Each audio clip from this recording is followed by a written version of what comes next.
So straight to lesson number one. What we found is that one of the surprising elements from the ESEF requirement was that the XBRL tagging process added a new review focus on the financial statements. So essentially, the XBRL tagging provided an assessment of the financials, which could lead to minor modifications. Now, Bartek, I'll bring you in on this. What was your take on this? And I know you have an example on the screen to run through. Yeah, that's exactly what happened. And even though XBRL originally was meant to reflect the financials, the paper financials, it actually is an opportunity to take another look at what you have in your financials. And in many cases, there are lines that haven't been changed over years, probably accepted 10 years ago and then never touched again.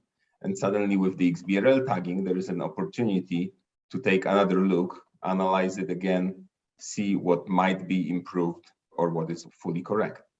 And yes, we do have an example here. It's from one of our clients. It's in German. The original was in German, so we didn't want to mess with it, and we wanted to show you the original version. But in translation, generally what happened was that you have trade payables, and then the second line is trade payables to related parties. And that was like that probably for years.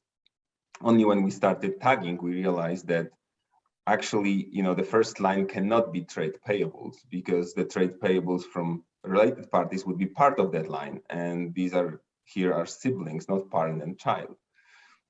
We started discussing it, and obviously, it's kind of logical that the first line is actually trade payables from non-related parties, because the second line is from related parties. And it ultimately led to the client changing the description in their original, PDF paper HTML financials. So they use the XBRL and the logic that the XBRL offers to actually improve their original document. So basically what we're saying is that the XBRL process and the ESEF taxonomy is providing a thorough review of the financials, correct? Absolutely. It will, flag some issues with that. And when you're tagging, when you're looking at the logic of the taxonomy, then you might realize that some things need changing in the original financials. Okay, on to lesson two. So the process of the tag selection was slightly more complex than previously thought. And obviously this in turn led to a detailed discussion between the issuers and the auditors. Now, you had a lot of examples on this, Bartek, but what was your feedback on this topic? I know there's lots of discussion and questions, and I believe you got an example on screen as well. So I think, when you go back a year, many people were saying, oh, it's just the face financials that we are tagging. It's about 100 lines tops. It's not a difficult thing to do. Maybe AI will even do it. But after a deeper look, it turned out that, the IFRS taxonomy is about 5,000 elements. Half of them are monetary, so about half of them are, available for use with the ESEF tagging. And yes, you are choosing 100 to 150 tags, but you have about 2,000, more than 2,000 to choose from. And it is not that easy to find the correct tag in the IFRS taxonomy when you don't have the expertise. And the auditors as well, it was new for them. The auditors never audited XBRL before. So they had to go through the whole of the IFRS taxonomy as well, and then discuss the tagging choices with the clients. It took some time, and it was more complex than everyone thought. And secondly, like you mentioned, the anchoring, that's the new piece that was designed by ESMA, was never used before in XBRL. It relates to linking of your extension element to an existing IFRS taxonomy element. Sounds easy again, but there's a 2,000 pool of elements to choose from for your anchor as well. And you kind of have to go outside of your financials, because you are anchoring to an element that you are probably not using in your financials. So you're also outside your comfort zone from that perspective. And additionally, the last thing, and this is the example we have on the screen, we were surprised ourselves by some of the anchoring rules. For example, that only one anchor is allowed, one wider anchor to be exact.